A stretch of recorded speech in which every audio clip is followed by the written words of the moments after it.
Hey guys, so I would say this is maybe part three for my light source and shadow tutorial, but for my advanced art kids, since I'm having you work with charcoal this time. Now, currently I'm going to be having you be working with compressed charcoal, which definitely is very different from the one I'm going to be using in my hand.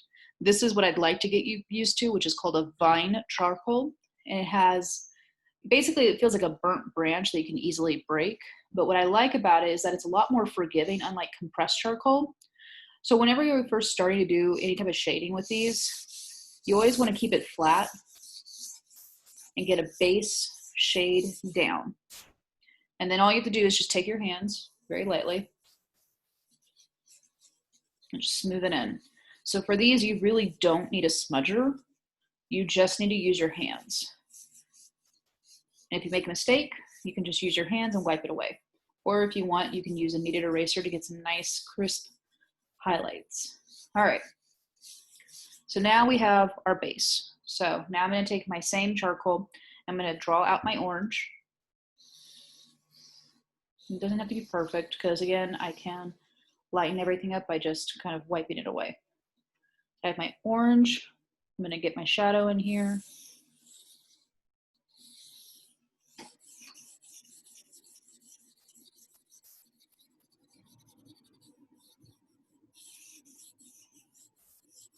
Okay. So I've gotten a pretty good layer on there. I'm going to take my finger and just kind of rub it in a little bit. Smooth it out.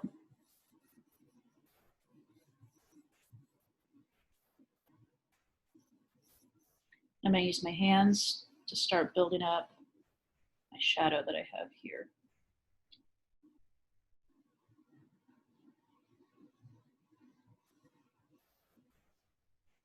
If I need to add any layers, just put it on there.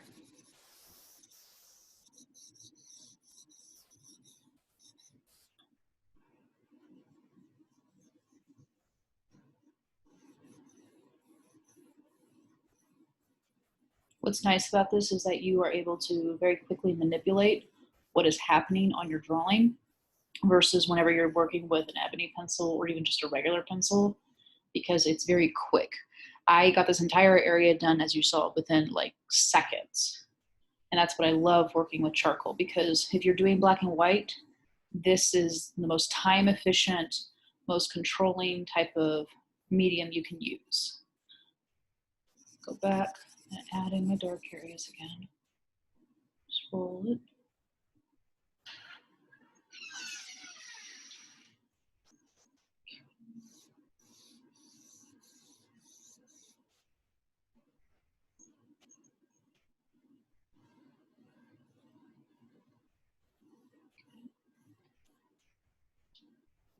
So let's say in this particular instance, some areas are a little too mid-tone and I got to get that nice highlight in there. So all I'm going to do is either use a regular pink eraser. As you can see, I use this a lot, especially with charcoal, or I can use my kneaded eraser. But I think in this particular instance, because I want a sharp edge, I'm going to use my pink eraser and kind of add in some nice highlights, especially under here where the shadow is kind of bending, where you have a little bit of light coming through. Again, what's so nice about this vine charcoal, it's very forgiving. You can very quickly manipulate how much, how little, especially even with an eraser. But unfortunately, the side effect of doing vine is if you blow it too hard or you wipe it too hard, you can lose the details that you were trying to add. So I'm going to go in, I'm going to smooth out the shadow here. Just a little bit in this area. What's nice is I can layer this stuff, so it's not that big a deal if I don't have enough. I can just add a little bit, even off my fingers. I can use that same graphite on here.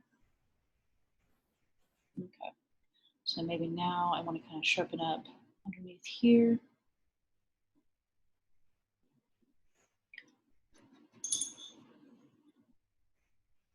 And I want to do some of those details in the orange up here.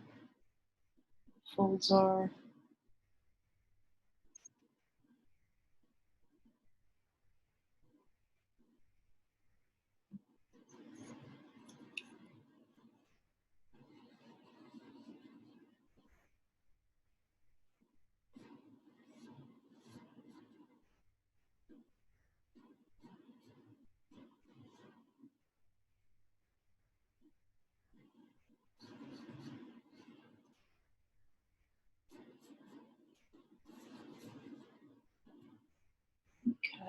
then I want to get my light source in this one part, so maybe I'm going to use my kneaded eraser and get this little area. So they don't need it to be super sharp like a line or anything. You can just use the kneaded eraser, fold over a couple times, mold it to about the shape I need.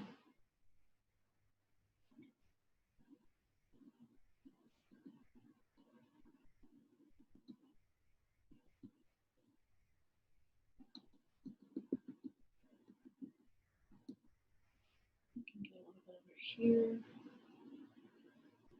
Okay. A little bit right here.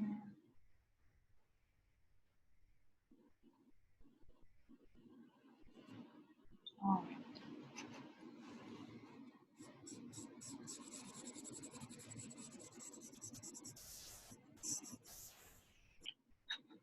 And there you go, guys. That is an orange with fine charcoal. Obviously, whenever you're doing this exercise, I'm going to purposely have you do the compressed so that you can get used to working with charcoal and understand and definitely appreciate vine over compressed. But if you have any questions, either ask me in class or just shoot me a message on Schoology. All right. I will talk to you later. Bye.